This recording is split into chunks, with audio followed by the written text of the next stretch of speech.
எனவே உட்கார்ந்திருந்து உந்தி எழுந்து பறந்து ஆடுவது அப்படின்னு அதுக்கு அர்த்தமாகிறது. உந்தீபர உந்தீபர. இதுக்கு மற்ற திருவாசக தலைப்புகள்லாம் பெரிய பிரச்சனையா இருக்கிறது இல்லை. இந்த திருவாசக தலைப்பு தான் எல்லாருக்கும் ஒரு பெரிய பிரச்சனையை கொடுத்திருக்கிறது. அது என்னன்னு கேட்டீங்கன்னா, இதுக்கு தத்துவ பொருள் சொல்ல ஆரம்பிச்சிட்டாங்க.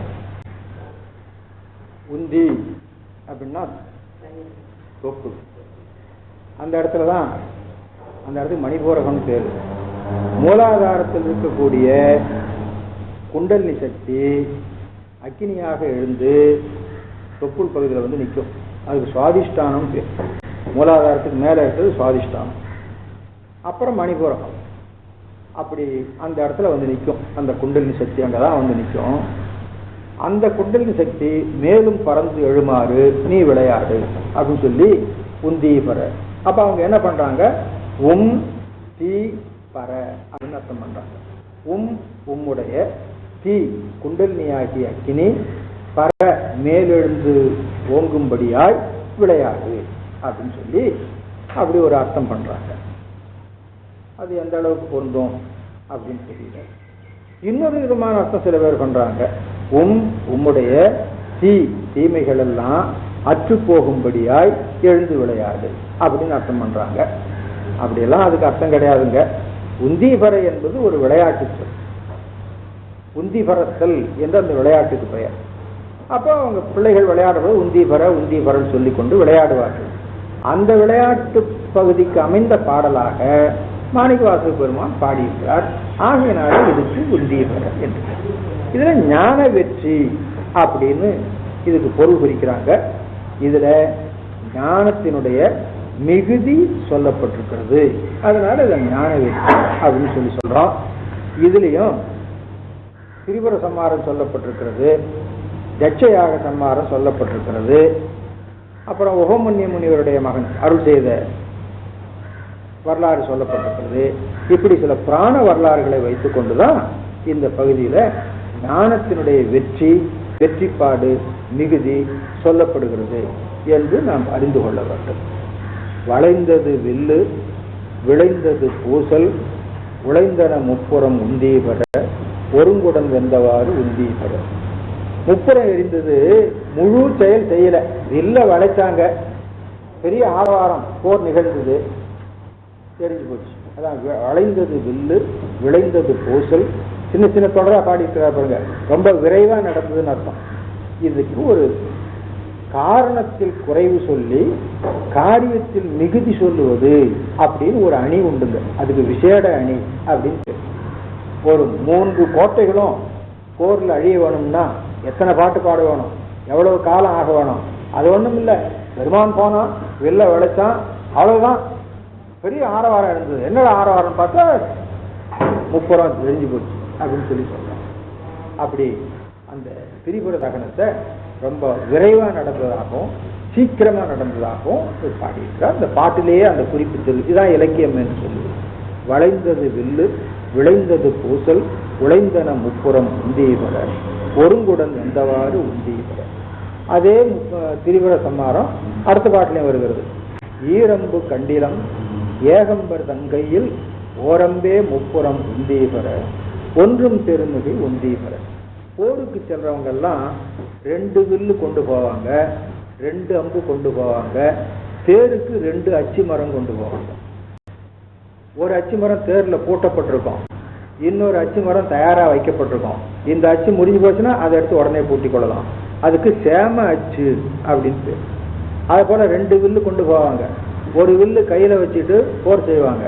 அது முடிஞ்சு போச்சுன்னா என்ன பண்றது, உடனடியா பயன்படுத்துறதுக்கு ஒரு வில்லு வச்சு, அதுக்கு சேம வில்லு அப்படின்னு.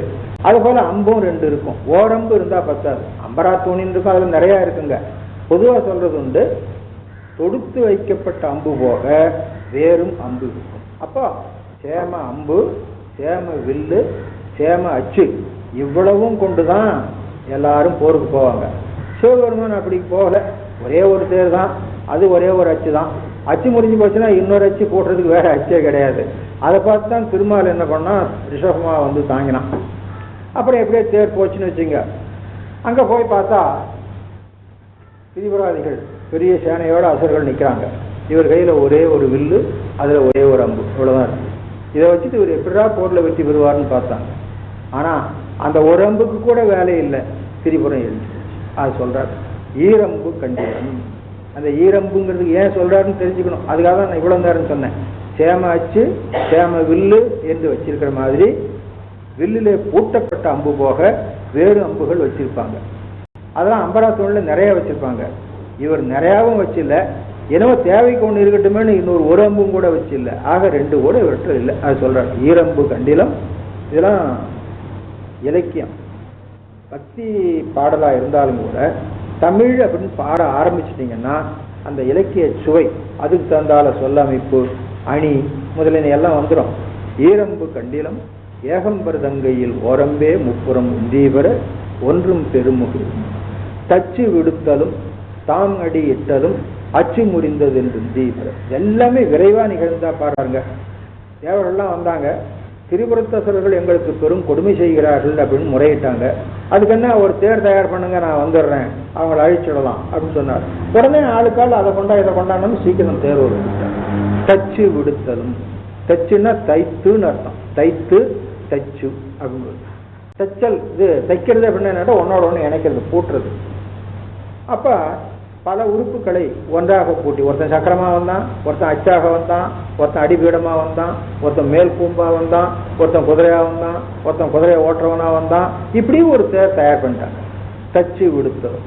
சாமி தேர் சரி போலாமா அப்படின்ட்டு காலை வச்சாரு. அது அவ்வளவுதான், அச்சு முடிஞ்சு போச்சு. தச்சு விடுத்தலும் தைத்து செலவுக்கு தகுந்தாப்புல, செல்லுவதற்கு தகுந்தாப்புல விட்டாங்க. இவருக்கு அடி எடுத்து வச்சார், முடிஞ்சு போச்சு. அச்சு முடிந்தது என்று உந்தி வர. இங்க அச்சு முடிஞ்சது, அங்க முப்புறம் அழிஞ்சு. அழிந்தன முப்புறம் உந்தி வர. அப்போ தேவாரத்தில் உளுந்துருளும் இயல்வையில் அப்படின்னு சொல்லுவார். ஒரு உளுந்து உருட்டி விட்டா அது உருளுக்கு எவ்வளவு நேரம் ஆகுங்க, அதுக்குள்ளார திருவரம் அழிஞ்சு போச்சு அப்படின்னு சொல்லி உளுந்துருளும் இயல்வையில். இயல்வைன்னா சமயம்னு அர்த்தம். அப்படி பாடியிருக்கிறாங்க தேவாரத்தில். அந்த உளுந்துருளும் இயல்வை அப்படிங்கிறது தான், அந்த விரைவு தான் இங்கே தச்சு விடுத்தலும் தாங்கடியிட்டலும் என்பதும் வளைந்தது வில்லு விளைந்தது பூசல் விளைந்தன முப்புறம் உந்தீபர, அந்த விரைவை சொல்லுது. இதெல்லாம் இலக்கியம். அடுத்து உய்ய வல்லார் ஒரு மூவரை காவல் கொண்டு எய்ய வல்லானுக்கே உந்தீபர இளமுலை பங்கன் என்று உந்தீபர. இந்த பாட்டும் திரிபுர சம்மாரத்தின் அடிப்படையில் பாடப்பட்டதுதான். திரிபுர சம்மாரம் செய்கிற பொழுது அங்க ஒரு 3 பேர் இருந்தாங்க. அந்த 3 பேர் மட்டும் சாகாம நிறைவேறும்படியாய் இறைவன் காத்து கொண்டான், மற்றவர்களெல்லாம் அழித்து விட்டான். உய்யவல்லார், உயிர் பிழைப்பதற்கு உரிய குணம் உடைய 3 பேர். வல்லார்னா வலிமைனா தோளாக்கள் அந்த மாதிரி ஆற்றல் கிடையாது, குணம். உயிர்ந்து பிழைப்பதற்குரிய குணமுடைய 3 பேர். அவங்க யாரு அப்படின்னு கேட்டா, திரிபுராதிகள் அசுரர்களாயிருந்தாலும் தேவர்களுக்கு துன்பம் செய்பவர்களாயிருந்தாலும் அழுத்தமா சிவபூஜை பண்றவங்க. திரிபுராதிகளாலே துன்பப்பட்ட தேவர்கள் எல்லாம் சிவபெருமானிடத்தில் அவர்கள் செய்கின்ற துன்பத்தை பொறுக்க முடியவில்லையே என்று வருந்தின பொழுது, அப்பா நீங்கள் இப்படி சொல்லுகிறீர்கள், உங்களுக்காக நான் அவனை அழிக்க முடியாது, அவன் சிவபூஜை பண்ணிட்டு இருக்கிறவன், சிவபூஜை பண்றவனை நான் அழிக்க மாட்டேன் அப்படின்னு சொல்லிட்டார். அவர் தான் ஆணை போட்டிருக்கிறார், சிவபூஜை பண்றவங்க பக்கத்துலேயும் நீ போகாதே அப்படின்னு. யாருக்கு? யமனுக்கு ஆணை போட்டிருக்கார். அப்படி பண்ணவர் சிவபூஜை பண்றவனை போய் அழிப்பாரா? அது சொன்ன உடனே திருமால் என்ன பண்ணார், சாமி சிவபூஜை கைவிட்டா அழிச்சிடுவீங்களா? அழிச்சிடலாம். சரி, சிவபூஜை கைவிடுறதுக்கு நான் வழி பண்றேன் அப்படின்னு அவர் பௌத்த முனியா ஆனார். நாரத முனிவரை கூட கூப்பிட்டார், நீ எனக்கு சிஷியனாவாப்பா அப்படின்னு சொல்லி 2 பேருமா திரிபுரத்தசுரர்கிட்ட போனாங்க. அவங்க கிட்ட போய் சிவபெருமானை பற்றி எவ்வளவு பழிக்கணும் அவ்வளவு பழிச்சாங்க, சிவநெறியை பற்றி எவ்வளவு பழிக்க வேணும் அவ்வளவு பழிச்சாங்க, பௌத்த நெறியை எவ்வளவு புகழ வேணுமோ அவ்வளவும் புகழ்ந்தாங்க. அவங்களுக்கு கொஞ்சம் சலன புத்தி வந்துட்டுது. ஆகையினால என்ன பண்ணாங்க, இனி நாங்க சிவபூஜை பண்றதில்லை அப்படின்னு விட்டாங்க. அப்புறம் தலைவர்களே சிவபூஜை விட்டுட்டு அப்புறம் கீழே இருக்கிறவங்க எல்லாம் என்ன பண்ணுவாங்க, அவனுடைய பரிசனங்கள் எல்லாரும் அவங்களும் விட்டாங்க. அதுல ஒரு 3 பேர் மட்டும் இவர்களுடைய மயக்கத்தில் அகப்படாம சிவபூஜையை தொடர்ந்து பண்ணிட்டு இருந்தாங்க. அந்த 3 பேர் திரிபுர சம்மார காலத்துல பிழைத்து போனார்கள். பிழைத்து போனது மட்டும் இல்லைங்க, அவங்க 3 பேரும் சிவபெருமானுக்கு பணிபுரிபவர்களாக ஆகிவிட்டார்கள். 2 பேர் வாயில் காவலனாக ஆனார்கள், ஒருத்தன் முழாவாசி போனாக ஆனான். இப்போ இதுல நமக்கு என்ன தெரிகிறது அப்படின்னு கேட்டா நல்லா ஞாபகம் வைத்துக் கொள்ள வேண்டும். புறச்சமயங்களுடைய தாக்குதல் நம்ம அழைக்கும். அதுக்காக நாம் என்ன பண்ணணும், அந்த புறச்சமயங்கள் வலி இல்லாதன என்பதை தெரிந்து வைத்திருக்க வேண்டும். புறச்சமயங்களுடைய கொள்கையை தெரிஞ்சிருக்க வேண்டும். அவைகள் எவ்வளவு தூரம் வலியற்றன, அதை காட்டி நம்முடைய சைவம் எவ்வளவு வலிமை உடையது அப்படிங்கிறது தெரிஞ்சு வச்சிருக்கணும். தெரிஞ்சு வச்சிருக்கணும்னா 2 தத்துவமும் தெரியணும். 2 தத்துவத்துல இது உயர்ந்தது அது உயர்ந்ததில்லைங்கிறத எடை போட்டு பார்க்க தெரிய வேண்டும். இதுக்காகத்தான் நாம நிராகரணம் மறுதலை அப்படின்லாம் நூல் பண்ணி வச்சிருக்கிறோம். சிவஞான சித்தியார்ல பரபக்கத்துல இந்த பௌத்த சமய மறுதலை இருக்கு. பௌத்த சமயத்தினுடைய இன்னொரு வடிவம் தான் மாயாவாதம். மாயாவாதத்துக்கும் பௌத்த சமயத்துக்கும் வேறுபாடு இல்லை. சங்கரர் ஒரு பாதி பௌத்தர், அதான் சூன்யவாதம் பேசுறவங்க. விஞ்ஞான பௌத்தத்துல விஞ்ஞானவாதம் சூன்யவாதம் 2 உண்டு. காலையில சூன்யவாதத்தை பற்றி சொல்லி இருக்கிறேன். விஞ்ஞானவாதம்னா என்னன்னு கேட்டா, அறிவு தான் உண்டு பொருள் இல்லை அப்படின்னுவான். அறிவு தான் பொருள் மாதிரி தெரிகிறது அப்படின்னுவான். அறிவு உண்டு பொருள் இல்லைன்னா அந்த அறிவு எதை அறிகிறது? அறிவு என்பதுக்கு அறிதல் அர்த்தம். ஊ தொழிற்பெயர் விகுதி, அறிவு தான் முதல் நிலை. ஊ தொழிற்பெயர் விகுதி, அறிதல் என்பது பொருள். எதனை இந்த கேள்வி கேட்பாருங்க. பொருள் இருந்தால் தானே அறிய வேண்டும். பொருளே இல்லை அறிவு தான் இருக்குதுன்னா அது எதை அறிகிறது? எதுக்காக இருக்கிறது அந்த அறிவு அப்படிங்கிற கேள்வி. இதுதான் விஞ்ஞானவாதம். இதே வாதத்தை தான் மாயாவாதின்னு பேசுறாங்க. அதனாலதான் மாயாவாதிகளுக்கும் பௌத்தர்களுக்கும் கொஞ்சம் தொடர்பு இருக்கிறது. இன்னைக்கு இருக்கிற ராமகிருஷ்ண மடத்துக்காரர்கள் மாயாவாதிகள். அவங்க பௌத்தரை உடம்படுவது அதுக்காகத்தான். நாம சைவன் பௌத்தத்தை மறுத்து பேசுறான்னு சொன்னா அவங்க சொல்ற ஒழுக்கத்தை மறுக்கலை. ஒழுக்கம் கூட அவங்க கிட்ட கிடையாது. அவன் செத்து போனது தின்னலாம்னுவான். நாம எந்த வழியிலும் ஊன் தின்னக்கூடாதுன்னு சொல்லுவோம். கொல்லக்கூடாது, ஊன் திங்கலாம் அப்படிங்கிறது அவனுடைய கொள்கை. அதுவே அப்படின்னா மற்றதெல்லாம் எப்படி இருக்குன்னு பார்த்து கொள்ளுங்க. நாம உலகியல்ல அவன் என்ன சொல்றான் அப்படிங்கிறத பார்க்கறதில்ல. அடிப்படை தத்துவ ஞானத்துல அவன் என்ன சொல்றான். அடிப்படை தத்துவ ஞானத்துல கடவுளை பற்றி அங்க முடிவான செய்தியே கிடையாது. புத்தரை பற்றி சொல்ற பொழுது கடவுள் உண்டா ஆன்மா உண்டா அப்படின்னு கேட்டா அவர் பதிலே சொல்லலையாம். அதுக்கு பல விதமா விளக்கம் சொல்றாங்க. அது இப்ப தேவையில்லாதது, இவனுக்கு சொன்னா புரியாது அப்படிங்கிறனால அவர் பேசாம இருந்துட்டார் அப்படின்னு சொன்னார் சொல்லுவாங்க. இதான் பௌத்த மதம். சரி, உலகம்னா என்ன? உலகம்ங்கிறது ஒரு 5 பொருளுடைய கூட்டு, பஞ்சஸ்கந்தம் அப்படின்னு சொல்லுவாங்க. அந்த 5 பிரிஞ்சுதானே உலகம் போயிடும். அந்த 5 சேர்ந்தா உலகம் சேரும், உலகம் இருக்கும் அப்படின்னு சொல்லுவாங்க. முத்தி தான் என்ன? அந்த 5 சேர்ந்தது தான் நீ. அந்த 5 போனா நீயும் போன, அதான் முத்தி. இதுதான். இப்போ இது என்ன ஒரு பிரயோஜனம் இல்லாதது. முத்தி என்பதுல இன்பம் என்பதுக்கு இடமே இல்லை. எல்லாம் ஒன்னா சேர்ந்தது. அதாவது தனித்தனி பார்ட்டுகள் இருக்குது, அதை ஒன்னா எடுத்து இணைக்கிறோம், ஒரு பொருள் உருவாக்குது. கொஞ்ச நேரம் ஓட்டிகிட்டு இருக்கிறோம். அப்புறம் கொஞ்ச நேரம் கழிச்சு அதுல ஏதோ தகராறு வருது, எல்லாம் தனித்தனியே கட்டி போட்டு போயிடும். அதே தான். இப்படியா உலகம், இப்படியா உடம்பு, இப்படியா ஆன்மா, எல்லாம் பல விதமான உறுப்புகளால் ஆனது தான். அதுல ஒன்றும் சந்தேகமே இல்லை. ஆனா அவங்க சொல்ற மாதிரி இல்லை. இந்த அடிப்படை தத்துவ ஞானத்தை தான் நாம் மறுக்கிறோம். இதை மறுக்கிறதுல ஒரு தவறும் இல்லையே. பௌத்த மதத்தை மறுக்கக்கூடாதுன்னு ஏன் சொல்ல வேண்டும்? புத்தர் ரொம்ப உயர்ந்த கொள்கையை போதிச்சார் அப்படின்னு சொல்லி சொல்றாங்க. என்னையா கொள்கையை போதிச்சார் அப்படின்னு கேட்டா, ஆசையே துன்பங்களுக்கெல்லாம் காரணம் அப்படின்னு போதிச்சார். இதுல என்ன பெரிய, இதை கண்டுபிடிக்கிறதுக்கு இவர் இவ்வளவு கஷ்டப்பட்டு அலைஞ்சிருக்க வேண்டியது. அப்படிதான் எல்லாரும் சொல்லி கொடுக்குறாங்க. புத்தர் என்ன சொல்லி கொடுத்தார்? அப்புறம் கேட்டா பஞ்சசீலம். இதெல்லாம் சும்மா சாதாரணமா உலகியல் நெறிகள். தத்துவ ஞானத்துல என்ன சொல்லியிருக்கிறார்? தத்துவ ஞானம் சைவ தத்துவ ஞானத்தோட ஒத்து வருமா? ரெண்டையும் நிறுத்திங்கன்னா அது வெல்லுமா இது வெல்லுமா? அதான் பார்க்கணும். இதை பார்த்தா நாம பௌத்த மதத்துக்கு போக மாட்டோம், புத்தருடைய கொள்கையை ஏற்றுக்க மாட்டோம்.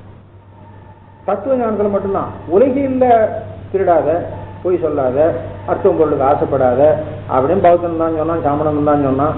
கடவுள் நம்பிக்கை இல்லாத நாஸ்திகனும் அதான் சொல்றான் பாருங்க. அதனால இந்த சிவபூஜையில உறுதியா இருக்கணும். யார் என்ன சொன்னாலும் அந்த உறுதி குலையக்கூடாது. நான் சிவபூஜை பண்ணுறேன், எனக்கு வாழ்க்கையில் நிறைய கஷ்டம் வருது, காலையில் கொஞ்ச நேரம் பேசிட்டு இருந்தாங்க, கஷ்டம் வருது, இவ்வளோ கஷ்டம் வருது, இந்த சிவபூஜை எதுக்காக பண்ணணும், சிவபூஜை பண்ணுறவனுக்கு ஏன் இந்த கஷ்டம் வருது, வரக்கூடாது இல்லையா அப்படின்னு கேட்குறாங்க அப்படிங்கிறாங்க. அப்போ நமக்கு என்ன தோணும், சரிதான் இதை விட்டுடலாம் அப்படின்னு தோணும். சிவபூஜை எதுக்காக பண்ணுறோம், சிவபூஜையில் என்ன பண்ணுறோம், இந்த ரெண்டும் தெரிஞ்சுக்கணும். சிவபூஜை எதுக்காக பண்ணுறோம், சிவபூஜையில் என்ன பண்ணுறோம், இந்த ரெண்டும் தெரிஞ்சுக்கிட்டா எனக்கு அது கிடைக்கல இது கிடைக்கலங்கிறதுக்காக சிவபூஜையில் சலிப்பு வராது, சிவத்தின் மேலே சலிப்பு வராது. மனுஷனுக்கு இயற்கை எப்பவுமே அந்த சத்துவ குணத்தோடு இருந்துகிட்டு இருக்க மாட்டாங்க இல்லையா, தமோ குணம் வரும் இல்லையா, தமோ குணம் வரும்போது இதெல்லாம் வரும். அதுலேயும் சலிக்காம இருந்தாதானுங்க பயன். அதுக்கு தான் இந்த திரிபுர சம்ஹாரம் நமக்கு வழிகாட்டுறது. அதுல 3 பேர் உறுதியா இருந்தான், அந்த 3 பேரும் இறைவனுடைய சந்நிதியிலே பணி செய்பவர்களாக இருந்தார். உய்யவல்லார் ஒரு மூவரை காவல் கொண்டு எய்யவல்லான், அந்த 3 பேருக்கும் தீங்கு வராம காத்து மற்றவர்களை அம்பு எய்து அழித்தான். எய்யவல்லானுக்கே உந்தி. இதுவரையிலும் திரிபுர சம்ஹாரங்க. இதுக்கு மேல வருவதெல்லாம் தட்சயாக சம்ஹாரம். இதெல்லாமே ஞானத்தினுடைய வெற்றி. பாருங்க, சாடிய வேள்வி சரிந்திட தேவர்கள் ஓடியவா பாடி உந்திய பெற உருத்திரநாதனுக்கு உந்திய பெற. தட்சன் வேள்வி செய்தான், வீரபத்திர வேள்வியை சாடினார், எல்லாரும் அஞ்சு ஓட ஆரம்பிச்சாங்க. அதை சொல்றார் அடுத்த பாட்டு. திருமால் அவிப்பாகம் கொண்டு அன்று சாவாது இருந்தான் என்று உந்திய பெற. மாணிக்கவாசகருக்கே பெரிய ஆச்சரியம். சிவபெருமானுக்கு எதிராக செய்யப்பட்ட யாகம், சிவபெருமானுக்கு அது கொடுக்கக்கூடாது, சிவபெருமானுக்கு முதன்மை தரக்கூடாது என்பதற்காக செய்யப்பட்ட யாகம். அந்த யாகத்துல திருமால் போய் கலந்து கொண்டான், அவையும் உண்டான், ஆனா சாகலியே, சாவாது இருந்தான் என்று உந்திய பெற. சதுர்முகன் தாதை என்று உந்திய பெற. சதுர்முகன் தாதை பிரம்மாவுக்கு அப்பா, பிரம்மாவுக்கு படைப்பு தொழில் உண்டு, இவனுக்கு காத்த தொழில் உண்டு. இருந்தாலும் பெருமானுடைய அனுகிரகத்தினாலே தண்டிக்கப்பட்டான தவிர உயிரிழக்கவில்லை. அது சொல்றார், சாவாது இருந்தான் என்று உந்திய பெற. வெய்யவன் அங்கி விழுங்க திரட்டிய கையை தரித்தான் என்று உந்திய பெற. அக்னியை கையை துண்டுவன் என்று அந்த தண்டனை சொல்றார். பார்ப்பதியை பகை சாற்றிய தக்கனை பார்ப்பதென்னே ஏடி உந்திய பெற. பார்ப்பதியை பகை சாற்றிய தக்கன், அதான் நம்ம கந்தபுராணத்தில் படிக்கிறோம். தட்சன் வேள்வி செய்கிறான் என்பதை கேட்டு வேள்வியை பார்க்க போக வேண்டும் என்று உமையம்மை சென்றான். உமையம்மையை அவன் பழித்து பேசினான். பகை சாற்றுதல் என்பது, நீ என் மகள் இல்லை, உன்னை நான் அழைக்கவில்லை, நீ எதற்காக இங்கே வந்தாய், நீ உன்னுடைய கணவனோடு கூடி அவனைப் போலவே நீயும் ஆகிவிட்டாய் என்றெல்லாம் பழித்து பேசினான். அந்த தக்கனை ஒரு மனுஷனாகவே மதிக்கக்கூடாது, அவன் ஒரு ஆன்மாவாகவே மதிக்கக்கூடாது. பார்ப்பது, அவனை ஒரு பொருளாக கருதுவதுன்னு அர்த்தம். பார்ப்பது என்னே அடி அவருக்காக இறக்கப்படக்கூடாது. ஐயோ வேள்வியில தச்சன் தலையிழந்து விட்டானே என்று வருந்தக்கூடாது. ஏன், அவன் பார்ப்பதியை பகை கொண்டான். பார்ப்பதியை பகை கொண்டான்னு அர்த்தம், திருவருளோடு பகைத்து நின்றான் அர்த்தம். உமையம்மை திருவருளுக்கு அடையாளம், திருவருளோடு பகைத்து நின்றான். எனவே திருவருளுக்கு முதலாகிய சிவத்தோடும் பகைத்து நின்றான். அவன் பொறுத்து இறங்குவானே. அப்ப என்ன அர்த்தம், யார் யார் சிவபரம்பொருளோடு பகை கொண்டிருக்கிறார்களோ, யார் யார் திருவருளோடு பகை கொண்டிருக்கிறார்களோ அவர்கள் பொருட்டு நாம் கண்ணோட வேண்டியதில்லை, அவர்களிடத்தில் அன்பு செலுத்தவும் வேண்டியதில்லை, அவர்களோடு பழகவும் வேண்டியதில்லை. அவர்களோடு பழகினா அவங்க வழியிலே போக வேண்டி வந்துடும், நாமும் அவர்கள் போல திருவருளை பழிக்க வேண்டி வந்துடும். ஆகையினால அவர்களை பார்க்கவும் வேண்டாம். பார்த்தது மனத்தால் கருதுதல், மதித்தல், கண்ணால் பார்த்தது எல்லா பொருளையும் குறிக்கும். பார்ப்பதியை பகை சாற்றிய தக்கனை பார்ப்பது என்னே அடி உந்திய. புரந்தரனார் ஒரு பூங்குயிலாகி மறந்தனில் ஏறினார் என்று உந்தியிருக்கிறார். புரந்தரன் இந்திரன், அவன் நம்ம வீரபுத்திரனுடைய தண்டனைக்கு பயந்து யாகசாலையை விட்டு வெளியே ஓட ஆரம்பிச்சான். யாராவது பாத்திர போறாங்கிறத குயில் உருவம் கொண்டு ஓடினான். அதை சொல்றாரு. பெரும்பாலும் அவன் அப்படித்தான் செய்வானுங்க. அந்த ஒரு இடத்துல 2-3 இடத்துல சூரபத்மன் முதல்ல அவர்களுக்கு பயந்து திருகாழியில போய் மூங்கிலா நின்றுட்டு இருந்தான். அது மாதிரிலாம் அவனை பற்றி கதை உண்டு. பேர்தான் இந்திரன் அப்படின்னு. அடுத்து, வெஞ்சின வேள்வி வியாத்திரனார் தலை துஞ்சினவா பாடி உந்திய பெற தொடர்ந்த பிறப்பெற உந்திய பெற. இதுல வியாத்திரன் அப்படிங்கிற ஒரு சொல் பயன்படுத்தப்பட்டிருக்கிறது. மாறுபட்ட ஒழுக்கத்தை உடையவன், மாறுபட்ட செயல்களை, மாறுபட்டனா வேதத்துக்கு மாறுபட்ட அர்த்தம். மாறுபட்ட செயல்களை உடையவன் அப்படிங்கிற பொருளை உணர்த்துகின்ற சொல் அது என்று கருதுகிறார்கள். இது புதிய பிரயோகம், இவரிடத்துல தான் இருக்குது. அடுத்து, ஆட்டின் தலையை விதித்து தலையாக கூட்டியவா பாடி உந்தீபர. விதி இவனுக்கு பேர், பிரம்மாவுக்கு பேர். அது இந்த இடத்துல தட்சனுக்கும் பேர். தட்சனுக்கு சிறு விதி அப்படின்னு பேர். பிரம்மாவுக்கு மகன், பிரம்மாவை போலவே படைக்கும் தொழில் உடையவன். ஆகையினால அவனுக்கு சிறு விதி அப்படின்னு பேர். அவனுக்கு தான் வேள்விக்கடத்துல எல்லாரையும் எழுப்பின பொழுது பிரம்மா என்னுடைய மகன் எழுந்து வரவில்லையேன்னு வருந்தினான். அவனை எழுத்து வர சொல்லும் போது தலையை காணாமா. அது தலை வேள்வி தீயில போட்டு எரிச்சிட்டாங்களே. அப்புறம் ஒரு ஆட்டு தலையை வைத்து அவனை எழுப்பி வந்தாள் என்று கந்தபுராணத்தில் வரலாறு சொல்லப்பட்டிருக்கு. உண்ண புகுந்த பகன் ஒழித்து ஓடாமே கண்ணை பறித்தவாறு உண்டி. பகன் சூரியர்கள் ஒரு 12 சூரியர்கள் இருக்கிறார்கள். அதுல ஒரு பகன்னு பேர். அவனுடைய கண்ணை பறித்தார்கள். எதுக்கு? அவன் சிவபெருமானுக்கு விரோதமாக செய்யப்பட்ட வேள்வியில அவி உண்ண புகுந்தான். அப்படி உண்ணாம அவனுடைய கண்ணை பறித்தார்.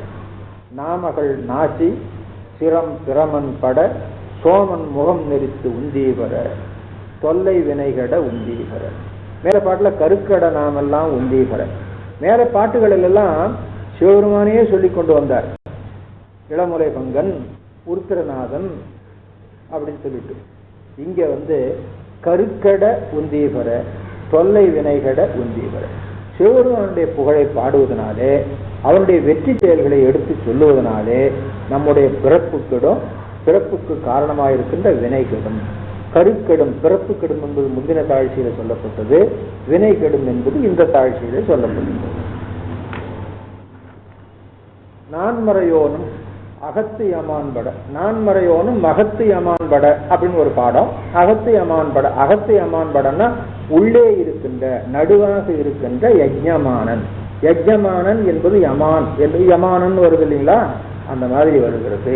அப்படி அப்ப வேள்வி தலைவன் அர்த்தம். அப்ப பிரம்மாவும் வேள்வி தலைவனும் பட அழிந்து போகும்படியாய் போம்பழி தேடுமாறு உந்தீவர. எப்படி இவங்கிட்ட தப்பிச்சு போறது, வீரபத்திரந்து எப்படி தப்பிச்சு போறது அப்படின்னு பிரம்மாவும் தட்சனும் ஆலோசனை பண்ணி எந்த வழியாவது தப்பிக்க முயன்றாரலாம். கடைசியில முடியவில்லை. தட்சன் இனி என்ன ஆக போகுது, முடிஞ்ச வரை சண்டை போட்டு பார்த்துட வேண்டியதுதான் அப்படின்னு தான் வீரபத்திரனோடு போர் செய்தார் என்று நம்ம கந்தபுராணத்துல பாடப்பட்டிருக்கிறது. சூரியனார் தொண்டை வாயினில் பற்களை வாரி நெறித்தவாறு உந்தீவர. முன்ன பகன் ஒரு சூரியனுக்கு, அது போல இங்க ஒரு கூடா அப்படின்னு ஒரு பேர் சொல்றாங்க. அவனும் பற்களை எல்லாம் உதிர்த்து விட்டாரலாம். சில பேர் சொல்லுவாங்க சூரியனுக்கு படைக்கிற பொழுது தேங்காயை துருவி வச்சு படைக்கணும்னு சொல்லுவாங்க. ஏன்னா அவனுக்காக பல்லு இல்லையா, அதுக்காக தேங்காயை துருவி வச்சு படைக்கணும்னு சொல்லுவாங்க. சூரிய பூஜை பண்றாங்க இல்லையா, அவங்க மற்ற சாமிக்கெல்லாம் படைக்கிறது தேங்காயை உடச்சி வச்சு படைப்பாங்க. அவனுக்கு தேங்காயை துருவி வச்சு படைக்கணும் அப்படின்னு சொல்ற ஒரு வழக்கம் ஒண்ணு உண்டு. அதுக்கு இது காரணமாக இருக்கலாம் என்று நினைக்கிறார். நான் பாலகனார் இதுவரையிலும் நம்ம தட்சன் வேள்வி சங்காரம் முடிஞ்சது. அடுத்தபடியா வேறு சில புராண கதைகளை எடுத்துக்கொள்கிறார். அதுல உபமன்ய முனிவருக்கு பார்க்கடலை அளித்த ஒரு கருணையை எடுத்து சொல்கிறார். பாலகனார்க்கு அன்று பார்க்கடல் இந்திட்ட கோலச்சடையற்கு உந்தீவர குமரன் தன் தாதைக்கு உந்தீவர. முருகப்பெருமானுக்கு தந்தை அப்படிங்கிற ஒரு கருத்தை இங்க சொல்லி வச்சிருக்கிறார். உங்களுக்கு படமும் சொல்லியிருக்கிறேன். திருவாசகத்துல விநாயகப் பெருமானை பற்றி செய்தியை காணும். ஆனா முருகப்பெருமான் பேசப்படுகிறார். முருகப்பெருமானுக்கு சிவபெருமான் தகப்பனார், முருகன் மகன் அப்படிங்கிற உறவு முறையும் பேசப்பட்டிருக்கிறது. வள்ளி மணாளன் அப்படின்னு சொல்லி பேசப்பட்டிருக்கிறது அப்படிங்கிறது ஒன்று ஞாபகப்படுகிறார். குமரன் தன் தாதைக்கே உந்தீவர.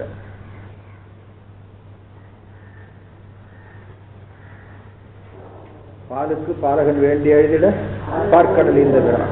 எல்லாரும் சொன்னாங்க. சிவபிராசாமி ஒரு வேடிக்கையா பாடினார். அவருக்கு சிவபிராசாமிக்கு எப்பவுமே கொஞ்சம் வைஷ்ணவ துவேஷம் உண்டு. துவேஷம் உண்டுன்னா அது இந்த காலத்தினுடைய போக்கு. அதுல சிவதேஷம் உள்ள வைணவர் இருந்திருக்காங்க இல்லையா, அவங்க சிவத்தை பழித்து பாடுற பொழுது இவர் என்ன பண்ணுவாரு, திருமாலை பழித்து பாடுவார். அப்போ அவர் ஒரு பாட்டு பாடினாரு. உபமன்ய முனிவருக்கு உண்டான நன்மை எனக்கு கிடைக்காதா அப்படின்னு ஏங்குறேன் அப்படின்னு பாடினார். என்னையா உபமன்ய முனிவருக்கு நன்மை கிடைச்சது அப்படின்னு கேட்டா, அவர் பால் இல்லைன்னு அழுதாரு, பெருமான் பார்க்கடலையே கொடுத்தார். அவங்க அப்பா அம்மா பாலுக்கு நாங்கள் இடம் போவோம், நாங்கள் தரிசனம் பிடிச்சிருக்கிறோம், உங்கள் மாமா வீட்டில் கிடச்சிது, அங்கே வசிட்டமனுடைய காமதேனு இருந்தது, பால் கிடைச்சிது, இங்கெல்லாம் கிடைக்காது, வேண்டாம் உங்கள் சாமிகிட்ட போய் கேளு. அவர் சிவபெருமானை நோக்கி அழுதாராம். அவர் பார்க்கடலையே கொடுத்தாராம். சிதம்பரத்தில் அப்படி ஒரு இடம் இருக்கு, இல்லை திருப்பார்கடல் வீதின்னு ஒரு இடமே இருக்கு. அந்த இடம் தான் அதுன்னு சொல்றாங்க. இப்ப நாம என்ன நினைக்கிறோம், பால் வேணும்னு அழுதவனுக்கு மாணிக்கவாசருடைய இதுவும் அங்கதான் இருக்குன்னு சொல்றாங்க. பால் வேணும்னு அழுதவனுக்கு பார்க்கடலையே கொடுத்தா சிவபெருமான். இதுதான் நாம அதுல சிவபிராசாமி ஒரு வேடிக்கை பண்ணார். அந்த ஓமனி பார்க்கடல்ல அப்படியே குடிச்சிட்டே இருந்தாராம். அந்த திருமால பள்ளி கொண்டு இருக்கிறாருல்ல, அவர் வந்து வாயில விட்டாராம். எப்படி அவங்க இந்த புராணத்தை பண்றாங்கன்னு பாருங்க. அவர் என்ன பண்ணாரு, நாம ஏதாவது சாப்பிட்டு இருக்கிற பொழுது வேண்டாத பொருள் வாயில விட்டா என்ன பண்ணுவாங்க, துப்புன்னு கீழே துப்பும்ல, துப்பிட்டாராம் திருமால. அந்த நன்மை எனக்கு கிடைக்குமா? இப்ப சிவபிராசாமிகளுக்கு பால் வேணும்னு கேட்டவங்க பார்க்கடலையே கொடுத்த பெருமை தெரியல. அந்த பார்க்கடலை சாப்பிட்ற பொழுது திருமால் வந்து அகப்பட்டார். திருமால் ஒரு துரும்புன்னு நினைச்சிட்டு தூணு துப்பிட்டு திரும்பவும் அவர் சாப்பிட்டார் அப்படின்னு சொல்லி அந்த மாதிரி ஒரு நன்மை. அப்படின்னா என்ன அர்த்தம் கேட்டா, நான் சிவநெறியிலே நின்று சிவனை வழிபட்டு சிவானந்தத்தை அனுபவிக்கிறேன். அந்த சமயத்தை அந்த வைணவனுங்க இவனுங்கெல்லாம் வந்து தங்களுடைய சமயம் மேலானதுன்னு உள்ள கொண்டு வந்து நினைப்பானுவோ, அதை சே இது வேணாடா எனக்கு அப்படின்னு சொல்லிட்டு தொடர்ந்து சிவநெறியிலே நிற்கக்கூடிய தன்மை எனக்கு கிடைக்குமா அப்படின்னு சொல்லி 4 மணி நேரம் தான் பாடி வைக்கிறார்.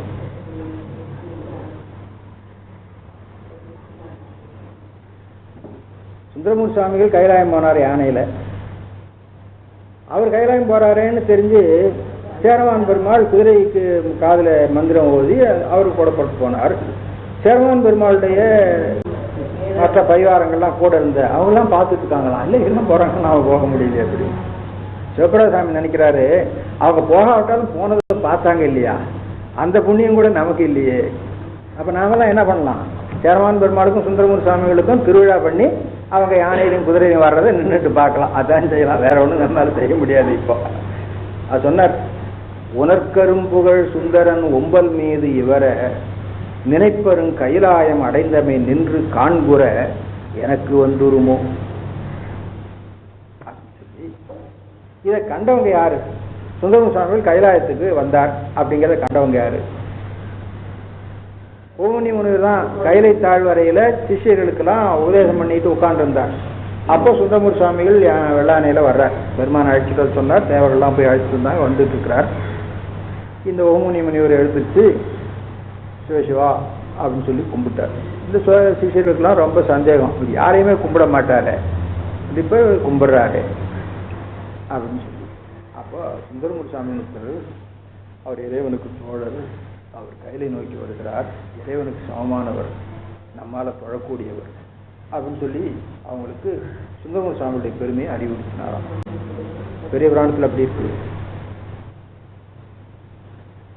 தம்பிரானை தன் உள்ளந்தழியவன் நம்பியாரூரன் நாம் தொழும் தன்மையன் அப்படின்னு சொல்லி பாடினார். அப்போ சுந்தரமூர்த்தி சுவாமிகள் வந்ததை ஓமனி முனிவர்னு பார்த்தார். சுந்தரமூர்த்தி சுவாமிகளோட போக வேணும்னு இவர் போனதை அங்கெல்லாம் நின்று பார்த்தாங்க. நமக்கு அந்த மாதிரி பார்க்க முடியலையே. என்ன நன்மை நமக்கு இருந்தா பார்க்கலாம் அப்படின்னு கேட்டா, சிவபெருமானாரே பால் ஊட்ட பெற்றிருந்தா பார்க்கலாம்.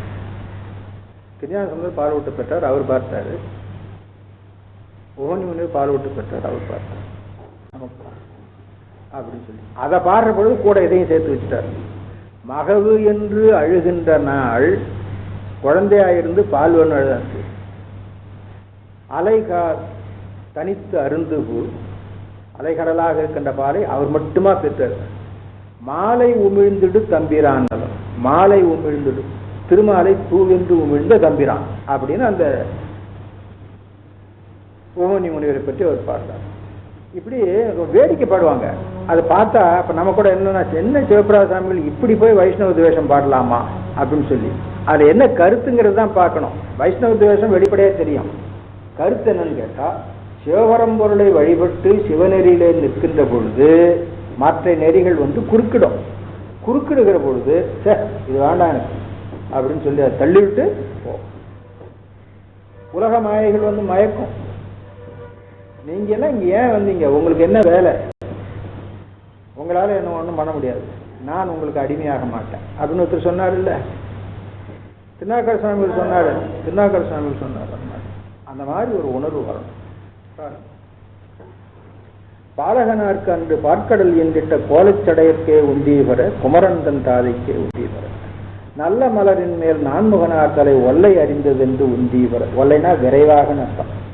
விரைவாக அறிந்தது, நகத்தினாலே கிள்ளி எடுத்தார். அது தனியாக ஆயுதங்கள்லாம் கொண்டு போகல.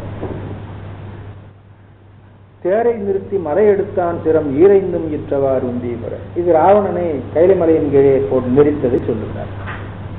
ஏகாசம் இட்ட இருடிகள் போகாமல் ஆகாசம் காவல் என்று உந்தீவர, அதற்கு அப்பாலும் காவல் என்று. சிவபெருமானுடைய ஆணை எவ்வளவு தூரம் சொல்லுகிறது அப்படின்னு கேட்டா, ஆன்ம வர்க்கம் எங்கெங்க இருக்கிறதோ அங்கங்கெல்லாம் செல்லுகிறது. ஆன்ம வர்க்கம் இல்லாம ஜடப்பொருளாய் மாயையம் எங்கெங்க இருக்கிறதோ அங்கெல்லாம் செல்லுகிறது.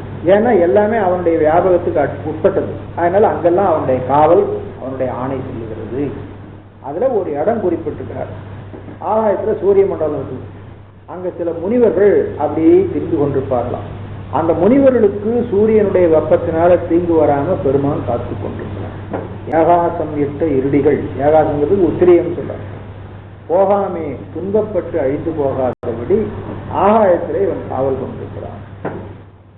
அது மட்டுமல்ல, அதுக்கு அப்பாலையும் எங்க எங்க அண்டம் அண்டகடாகம் என்ற இடம் உண்டோ அங்கெல்லாம் பெருமானுடைய காவல் இருக்கு.